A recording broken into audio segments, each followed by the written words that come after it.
Hey guys, Mr. Neese is going to talk to you now about U.S. History TEKS 9B. It says, explain how Jim Crow laws and the Ku Klux Klan created obstacles to the civil rights for minorities, such as the suppression of voting. So Jim Crow laws, specifically targeting African Americans, these were laws that were poll taxes you had to pay to vote, or you had to own land to vote, or you had to pass a literacy test before you could vote.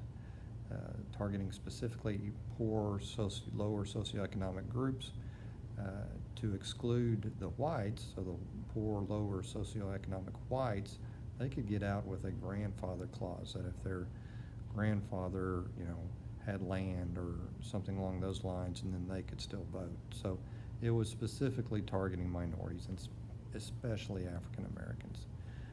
Now, Ku Klux Klan. After Reconstruction, you have Confederates, ex-Confederate soldiers who created this group. You're not going to really see the big action on them as much until the early 1900s, although there was a lot going on after Reconstruction. They use fear and intimidation to try to promote a white nationalist, a white majority, a white-only kind of environment is what they were seeking.